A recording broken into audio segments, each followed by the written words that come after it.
Hello welcome back to our channel. അപ്പോൾ ഇന്നത്തെ വീഡിയോയിൽ ഞാൻ വന്നിട്ടുള്ളത് നമ്മുടെ ഹെയറിൻ്റെ എല്ലാ പ്രോബ്ലംസിനും ഒരു പരിഹാരം എന്ന നിലയ്ക്ക് നമുക്ക് യൂസ് ചെയ്യാൻ പറ്റുന്ന ഒരു ഹെയർ ഓയിലാണ് കേട്ടോ. ഇത് ഹെയർ ഓയിൽ എന്ന് പറയുമ്പോൾ നിങ്ങൾക്ക് എല്ലാവർക്കും തോന്നുമായിരിക്കും ഇത് കാച്ചിയെടുക്കണം അങ്ങനെയുള്ളൊരു ബുദ്ധിമുട്ടുകളൊന്നും ഇല്ല കേട്ടോ. അപ്പോൾ വളരെ ഈസി ആയിട്ട് നമുക്ക് എങ്ങനെയാണ് ഈ ഹെയർ ഓയിൽ തയ്യാറാക്കുക അതൊരു വേറൊരു മെത്തേഡ് വെച്ചിട്ടാണ് കേട്ടോ ചെയ്യുന്നത്.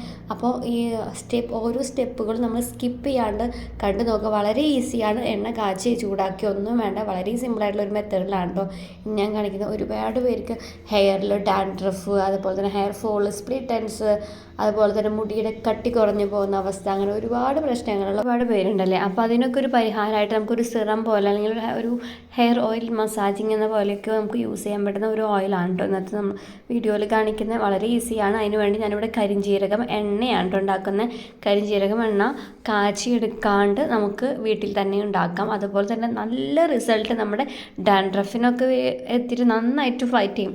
ഇത് നമ്മൾ സ്കാൽപ്പിൽ ആഴ്ചയിൽ ഒരു 3 തവണ റെഗുലറായിട്ട് യൂസ് ചെയ്യുകയാണെന്നുണ്ടെങ്കിൽ നിങ്ങളുടെ സ്കാൽപ്പിൽ എത്ര വലിയ ഡാൻഡ്രഫ് ആണെങ്കിലും ഒക്കെ മാറി കിട്ടുന്നു. മാത്രമല്ല പിന്നെ തലയിൽ ഡാൻഡ്രഫ് വരില്ല കേട്ടോ. അപ്പോൾ അത്രയ്ക്കും നമ്മുടെ ഹെയറിൽ ഡാൻഡ്രഫായിട്ട് ഫൈറ്റ് ചെയ്യാൻ, അതുപോലെ ഹെയർ ഗ്രോത്ത് ഉണ്ടാക്കാനൊക്കെ ഹെൽപ്പ് ചെയ്യുന്ന ഒരു ഇൻഗ്രീഡിയൻ്റ് ആണ് നമ്മുടെ ഈ കരിഞ്ജീരകം എന്ന് പറയുന്ന സംഭവം കാണുമ്പോൾ വളരെ ചെറുതാണെന്നുണ്ടെങ്കിൽ ഭയങ്കര റിസൾട്ടാണ് കേട്ടോ നമ്മളുടെ ഹെയറിനായിക്കോട്ടെ. അതുപോലെ തന്നെ നമ്മൾ ഇൻറ്റേർണലി നമ്മൾ കഴിക്കുകയാണെങ്കിൽ നമ്മുടെ ബോഡിക്കായാലും ഒരുപാട് ഹെൽത്ത് ബെനിഫിറ്റ് ഉള്ളൊരു സംഭവമാണിത്. ഇത് കാണുമ്പോൾ ഒരു എള്ള് പോലെയാണ് കേട്ടോ. നല്ലൊരു സ്മെല്ലാണ്. എള്ളിനെക്കാട്ടും വിട്ട് വേറൊരു സ്മെല്ലാണ് കേട്ടോ. അപ്പോൾ ഇത് നമുക്ക് തയ്യാറാക്കാൻ തുടങ്ങാം. അതിന് വേണ്ടിയിട്ട് ഒരു ബൗളിലോട്ട് 1 ടീസ്പൂൺ അളവിൽ കരിഞ്ജീരകം എടുക്കുന്നുണ്ട്. അതേപോലെ തന്നെ 1 ടീസ്പൂൺ അളവിൽ ഉലുവ എടുക്കുന്നുണ്ട്. ഇനിയിപ്പോൾ നിങ്ങൾക്ക് തണുപ്പ് പറ്റില്ല എന്നുണ്ടെങ്കിൽ ഉലുവ സ്കിപ്പ് ചെയ്തിട്ട് 2 ടീസ്പൂൺ കരിഞ്ജീരകം എടുക്കാം കേട്ടോ. ഇത് ഞാൻ നിങ്ങൾക്ക് കാണിക്കാൻ വേണ്ടിയിട്ട് വളരെ ചെറിയൊരു ക്വാണ്ടിറ്റിയിലാണ് ഉണ്ടാക്കുന്നത് കേട്ടോ. കാരണം ഞാനിത് ഓൾറെഡി പ്രിപ്പറേഷൻ ചെയ്ത് വെച്ചതാണ്. അപ്പോൾ നല്ലതായിട്ട് തോന്നിയത് കൊണ്ടാണ് ഞാൻ നിങ്ങൾക്ക് വേണ്ടി ഷെയർ ചെയ്യുന്നത്. പിന്നെ ഞാൻ കരിഞ്ജീരകം ഓയിൽ യൂസ് ചെയ്യുന്നുണ്ട് കേട്ടോ. നമ്മുടെ അമ്മാസ് ഹെർബൽസിൻ്റെ കരിഞ്ജീരകം ഓയിൽ നല്ല റിസൾട്ട് കിട്ടി.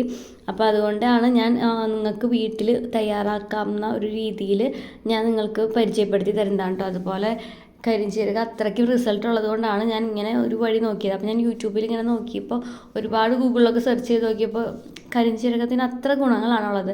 കരിഞ്ജീരകത്തിന് പല സ്ഥലത്തും പല പേരുകളാണ് കേട്ടോ. പല പല പേരുകളിൽ നമുക്ക് കരിഞ്ജീരകം അറിയപ്പെടുന്നുണ്ട്. അപ്പോൾ നമ്മൾക്ക് ആ കരിഞ്ജീരകവും ഈ ഉലുവയും കൂടി ഒന്ന് ക്രഷ് ചെയ്തെടുക്കുക. പൊടിക്കണ്ട, ഒന്ന് ക്രഷ് ചെയ്യാം.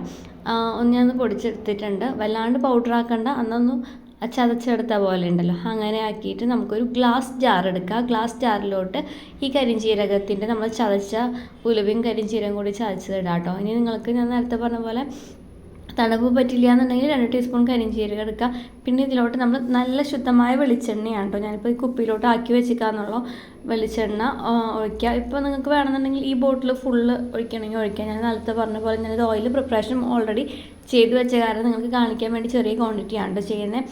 എത്ര വെളിച്ചെണ്ണയാണോ എടുക്കുന്നത് അതിൻ്റെ 4/1 ഭാഗം മാത്രം ആവണക്കെണ്ണ ചേർത്ത് മിക്സ് ചെയ്ത് വെക്കുക കേട്ടോ. നന്നായിട്ട് മിക്സ് ചെയ്യുക. അതിന് ശേഷം ഒരു 5 ദിവസം നമ്മൾ നല്ല വെയിൽ കൊള്ളിച്ചിട്ട് അരിച്ചെടുത്തതിന് ശേഷം മാത്രം ഇത് ഉപയോഗിക്കുക. ഡയറക്റ്റായിട്ട് നമ്മൾ സൺലൈറ്റിൽ വെക്കണം. ഈ ബോട്ടിലിൻ്റെ ക്യാപ്പ് തുറന്നിട്ട് തന്നെ നമ്മൾ ഡയറക്റ്റായിട്ട് സൺലൈറ്റ് അടിക്കുന്ന രീതിയിൽ വെക്കുക കേട്ടോ.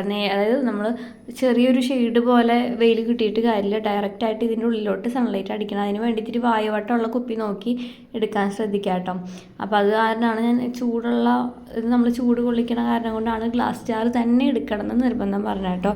പ്ലാസ്റ്റിക് എടുത്ത് വല്ലാണ്ട് ചൂടാകുമ്പം ഉരുകാനൊക്കെ തുടങ്ങി. അപ്പോൾ ഇതൊരു 5 ദിവസം വെച്ചതിന് ശേഷം നമുക്ക് മറ്റൊരു ബോട്ടിലോട്ടാക്കിയിട്ട് നമ്മൾ കുളിക്കുന്നതിന് മുന്നേ ഓയിൽ മസാജൊക്കെ ചെയ്യാട്ടോ. ഇത് വേണമെങ്കിൽ നിങ്ങൾക്ക് ഹോട്ട് ഓയിലായിട്ട് യൂസ് ചെയ്യണമെങ്കിൽ അങ്ങനെ ആവാട്ടോ.